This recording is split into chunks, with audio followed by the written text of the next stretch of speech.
Clear water in rivers lets you see fish and thus sight fish for them, but also allows them to see you more easily.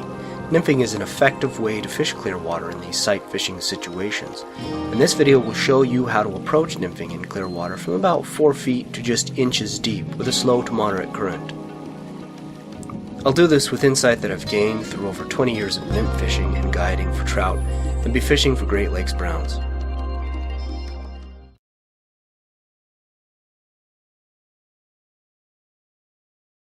This approach is best on specific types of rivers. These include waters like Great Lakes steelhead and brown trout fisheries, western tailwaters like the Green, San Juan, and Frying Pan, but also some rivers in Alaska with its dense fish populations and food sources. On these rivers, fish are often accustomed to the presence of humans and are densely populated because of the overall production of the river or because of migration such as the spawn or because of a food source. They will often ignore and sometimes even use humans, as with the San Juan shuffle, where they pick up nymphs stirred up by the angler's feet. The experience can be unique, and you need to be prepared for crowds and sometimes fish being killed and dragged away, leaving eggs and blood on the riverbank, specifically in the Great Lakes. Snagging fish is a real problem in all of these fisheries because of the high densities of fish. I've seen firsthand how many fish have been snagged and shamelessly used in photos. Snagging can absolutely wear on your nerves, so I've tried to fish in a way that cuts snagging to an absolute minimum. The rigors of spawning and snagging can cause trout, particularly brown trout, to develop a fungus. In the Great Lakes, the fish are only available during the spawn, so you have to fish during the spawn in most cases. Pick your fish wisely, even though eggs and mild are present with a lot of fish, regardless of your choices. Always break fish off or pull them in less than 15 seconds if you can when they are snagged, and always remove hooks or flies that have been left by other anglers due to breakoffs and snags.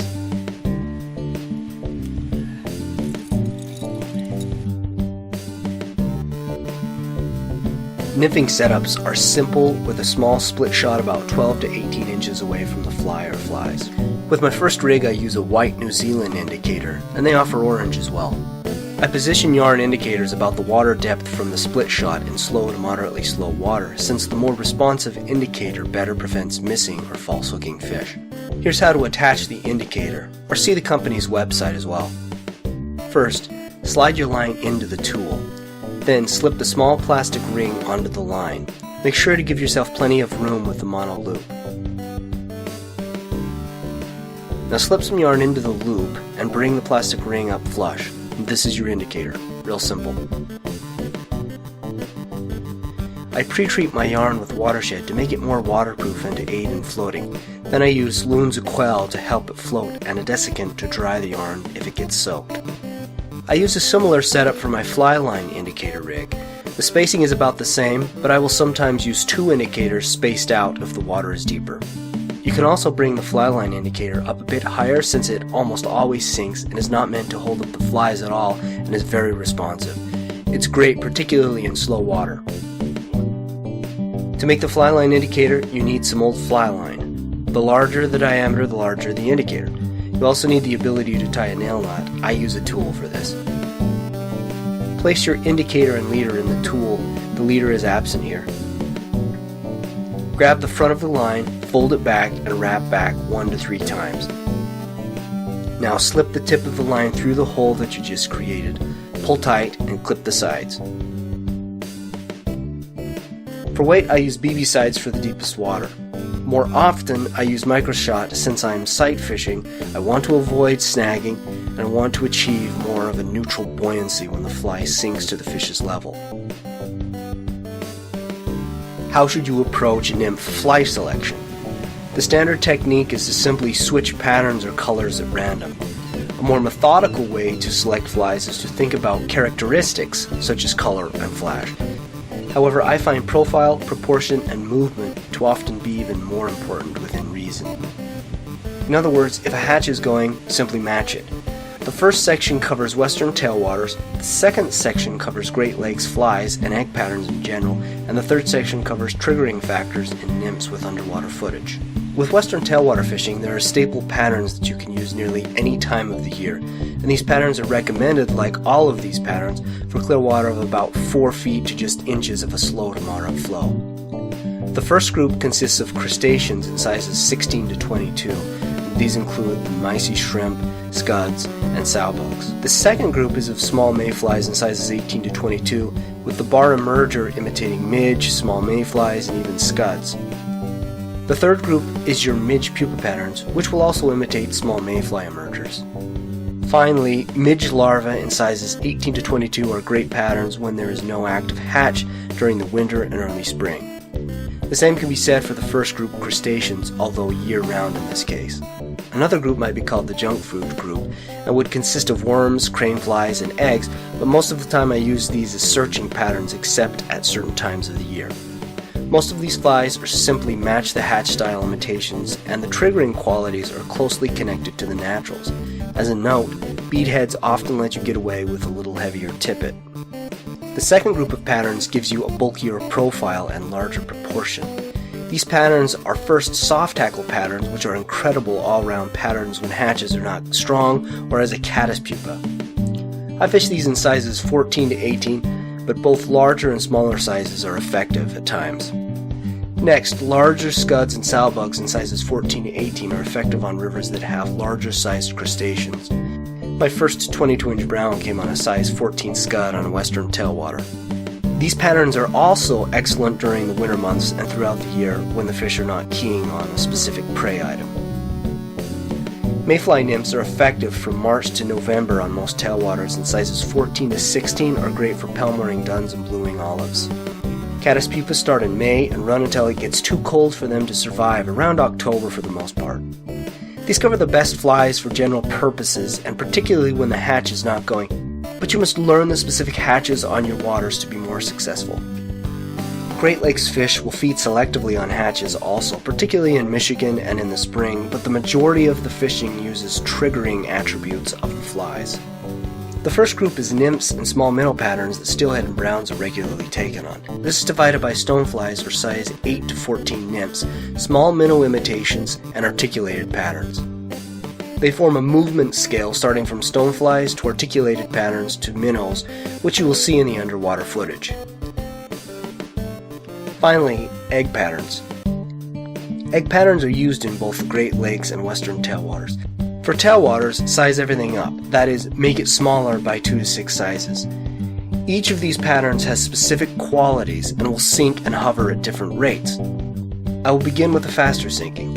Simple chenille eggs in sizes 4 to 12, soft eggs in about sizes 4 to 10, veiled eggs with a dense center sizes 6 to 12, yarn glowbugs sizes 8 to 12, yarn or chenille spawn in sizes 6 to 12. Beads are great in sizes 6mm, 8mm, 10mm, and sometimes bigger.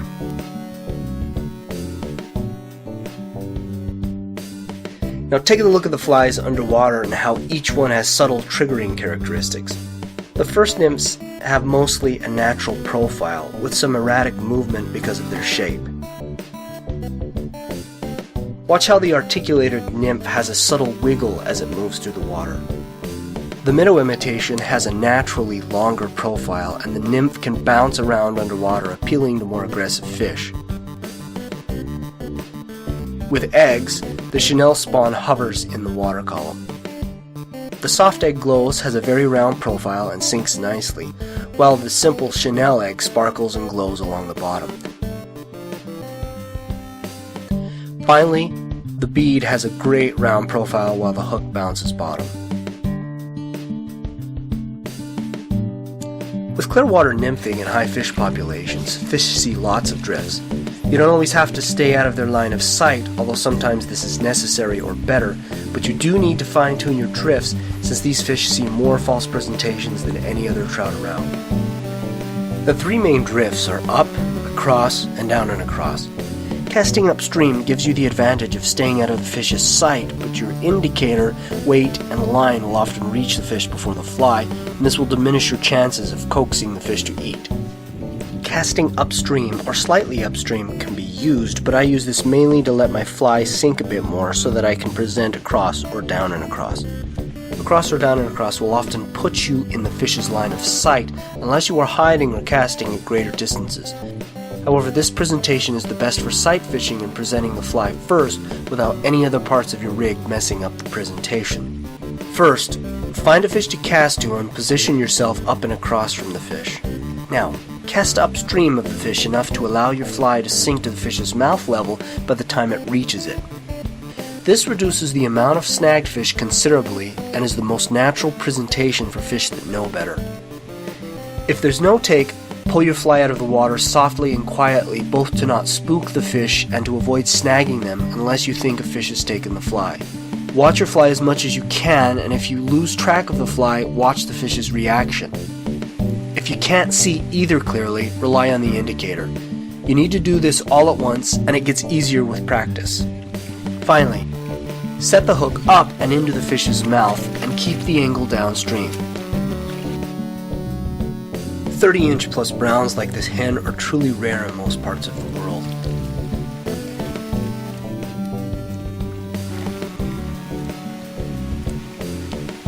My only focus is on the drift I need for the fish I can see, so I often don't mend unless I switch to another fish, I have a particularly challenging current, or there's an object in the way.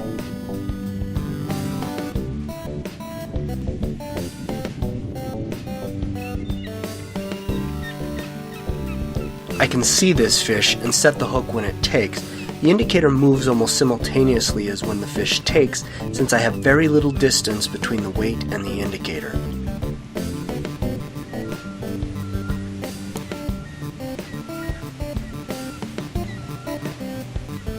As with most rivers, there's a variance in the size of fish. I found that the smaller browns are particularly interested in eating when they enter the river.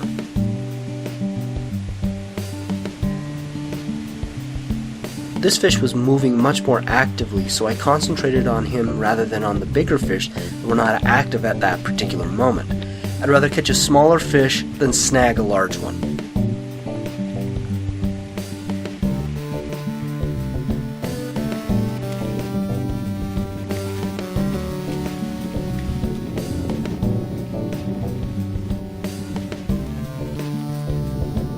This is a small fish for lake runs, but is better than a poke in the eye with a sharp stick.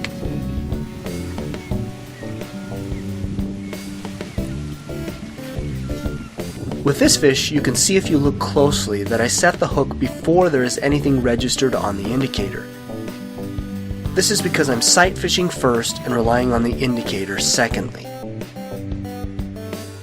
Sight fishing helps you avoid false hooking fish because of late hook sets. Lake-fed fish are almost always much heavier and well-proportioned than river fish since they don't have to fight the current. When you sight fish, look for active fish, not just any fish. The fish on the left is moving vigorously and opening its mouth from time to time, picking stuff up compared to the other on the right. Watch again in slow motion.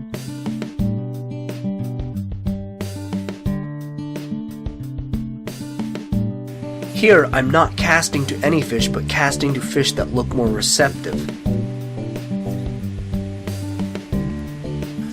A huge percentage of fish are false hooked when you bounce lead or rake your rig across any fish available. Pick your shots and move on to active fish or change something with your rig or fly.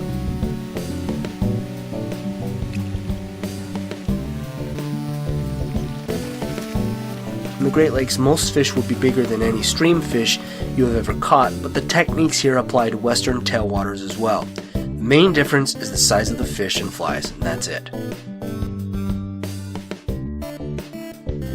When I used to guide, I would guide a lot of people who hadn't caught a lot of fish on the fly rod, but even people who had caught a decent amount of fish still lacked the basic concept of playing fish with small nymphs, which is an underrated skill with big or hot fish. Angle downstream or up, and never upstream, since this pulls the flies right out of the mouth rather than into the mouth. Too much pressure will often pull nymphs out of the mouth of the fish. When a fish runs towards a snag, you have to decide whether to put the brakes on the fish and risk popping the fly out or breaking the line, or raising your rod high and following the fish.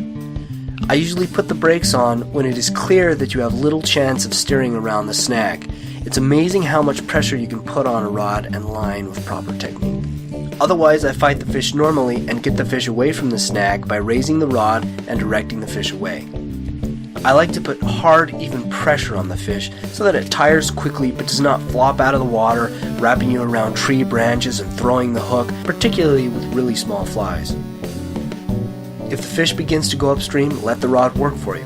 Don't lift the rod straight up. Put the rod in the opposite direction, that is to say, downstream, which is side pressure. Put solid, even tension on the fish and then try to bring the head up in the water column so that the fish has to fight both your rod and the current. A flexible rod is very important. As the fish comes towards you, you can lift the rod to more of a straight up position or around 11 to 12 o'clock, but stay downstream and pull both downstream and up to keep the fish's head from being able to move through the water. Get your net ready if you're alone and put as much pressure on the fish as you dare. Then direct the fish into the net. If you miss, move the angle of the rod to fight opposite of where the fish is running and keep the fish off balance. Then direct it toward the net again.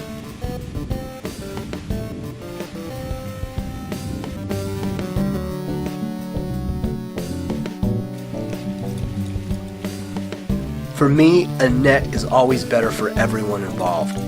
You can land a fish faster every time with a good net person, or if you yourself are decent with the net. A net allows you to keep the fish in the water while you unhook the fish and bring it up for a quick photo. Then you can release the fish unharmed.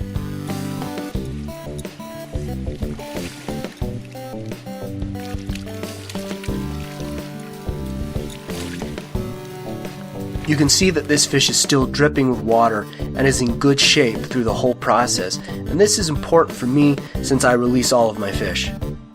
Also, make sure to use a net that is big enough for your biggest fish, since you'll need your net the most with your biggest fish, like this nice buck. If you have any questions about nymphing, want suggestions on leaders, flies, or gear, feel free to contact us on our site, toflyfish.com. We'd love to connect with you. You can find us on the socials, and if you'd like more videos, subscribe here or below to see new videos for all types of fish, techniques,